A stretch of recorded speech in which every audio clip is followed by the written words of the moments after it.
欢迎来到我们的频道，希望您在这里度过一段轻松愉快的时光。今天我们想为您带来以下新闻：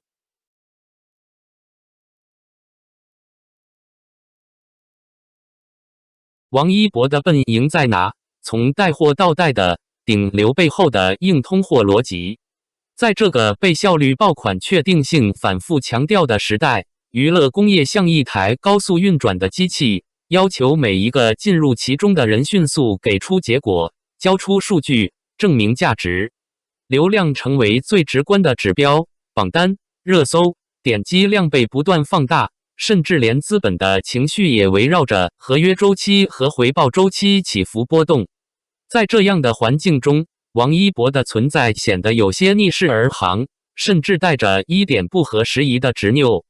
他不像那些熟练掌握规则的人那样迅速复制路径，放大优势，收割红利，而更像一个最笨的学生，一遍遍重复基本功，在看似低效的路径上持续投入时间与精力。这种笨，首先体现在他对技艺的执着打磨。从综艺《这就是街舞》中反复推敲到极致的动作细节，到《冰与火》无名里需要被观众一帧一帧解读的眼神表达，再到探索心境中亲自上阵完成的极限挑战，他的成长轨迹几乎没有捷径可言。没有快速复制的成功模板，也没有刻意迎合的安全路线，有的只是不断重复、不断修正、不断靠近更高标准的过程。这种路径看起来缓慢，甚至显得有些笨拙，但正是这种反速成的方式，让它逐渐从一个流量符号沉淀为可以被长期信任的存在。当时间进入2026年，这种积累开始呈现出一种延迟爆发的效果。表面上看，是一次次出圈事件的叠加，是讨论度的持续升温，是跨圈层关注的不断汇聚，但更深层的逻辑是市场开始重新评估它的价值结构。流量不再只是短期波动的数据，而是可以转化、可以沉淀、可以外溢的资源。这也正是它被称为硬通货的关键所在，不依赖单一场景，不局限某一领域，而是在多个维度上形成稳定输出。最直观的变化体现在商业逻辑的转向。过去，明星价值最常见的体现方式是带货，即通过个人影响力推动商品销售，实现品牌转化。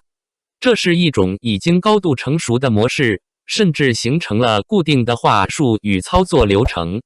然而，在王一博身上，这种逻辑被悄然改写，从带货延伸为带的。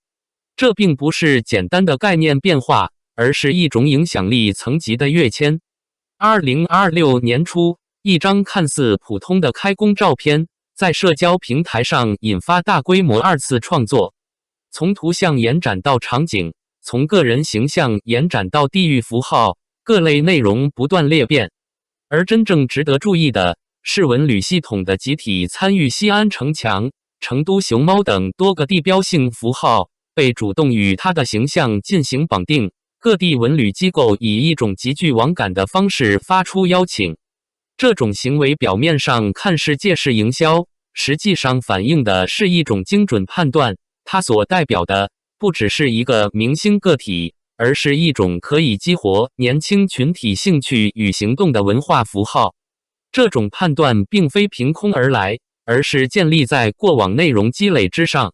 探索心境中，他攀登酋长岩，远赴太平洋海钓，这些经历不仅构成了节目内容，也在观众心中留下了清晰的标签：探索、挑战、真实。这些标签与当下 Z 世代所追求的生活方式高度契合，使得他的形象不再局限于娱乐消费，而是延伸到更广阔的生活想象之中。当观众看到相关场景时，联想到的不只是风景本身，还有与之绑定的情绪与意义。数据层面的反馈同样印证了这一点。相关平台显示，它曾涉及的优胜美的景点搜索量出现明显增长，而海外文旅机构的主动互动也说明这种影响力已经具备跨地域传播能力。这不再是简单的粉丝行为，而是一种更具结构性的转化，从关注到兴趣，从兴趣到行动，再从行动反哺内容传播，形成完整闭环。在商业语言中，这种能力往往被视为高质量流量的标志。如果说带的体现的是影响力的外延扩张，那么笨的第二层含义则体现在他对情感表达方式的选择。在一个高度模板化的娱乐环境中，所谓高情商往往意味着精准输出，在采访中给出金句，在互动中制造温度，在合适的时机展现情绪。这些内容经过反复验证，能够有效提升好感度与传播度，也成为许多艺人的默认策略。然而，王一博却始终与这种模式保持距离。他很少主动制造情绪高潮，也不习惯通过语言去强化关系表达。面对粉丝，他更常说的是过好自己的生活，而不是持续输出情绪价值。在镜头前，他的表达常常简短甚至克制，这种状态曾被部分人解读为高冷或不够亲近。但随着时间推移，这种克制反而呈现出另一种意义，它避免了情感的过度消费，也保留了关系的真实边界。在一个容易将一切情绪商品化的环境中，这种反表演的姿态逐渐被理解为一种更高层级的尊重。它意味着不把观众当作需要被持续取悦的对象，而是给予对方自主空间；不把互动当作必须完成的任务，而是保持自然发生的可能。这种方式或许不够高效，但却在长期中建立起更稳定的信任感。而笨的第三层，则是最为核心的部分，将热爱转化为专业能力的过程。它的成长路径几乎可以被视为一部关于笨功夫的连续记录。从早期在《陈情令》中因表演被质疑，到后来在《无名》中塑造出更具层次感的角色，这之间的跨度并非来自某一次突发的突破，而是无数次重复练习的积累。他并不回避自己的不足，反而多次提到自己比较笨，需要花更多时间去理解与完成。这种认知决定了他的行动方式。跳舞时，他会反复练习到深夜；演戏时，他会在一个镜头上不断尝试不同表达。面对争议，他很少通过言语回应，而是选择在下一次作品中给出答案。即便是在一些被放大的讨论节点，比如单手盘核桃引发的争议，他的态度依然一致，用更扎实的表现去覆盖外界的质疑。在流量驱动的环境中，这种选择并不占优势。话题可以迅速吸引注意力，争议可以带来短期曝光，而真正的能力提升往往需要更长时间才能显现效果。但也正因为如此，当热度逐渐消退，当话题不断更替，那些沉淀下来的专业能力反而成为最稳定的支撑。流量会变化，风向会转移，但记忆一旦形成，就具备持续输出的能力。从更宏观的角度来看，这种笨其实是一种对行业节奏的主动抵抗。在一个高度工业化的体系中，偶像的生产与运作越来越趋向标准化，从包装到推广，从内容到互动，都有成熟的路径可以复制。而王一博的选择更像是回到一种更原始的逻辑，通过不断打磨自身，去延长职业生命周期，而不是依赖外部结构的短期放大。这也解释了为什么在文旅、体育、娱乐等多个领域，它都能够形成交叉影响。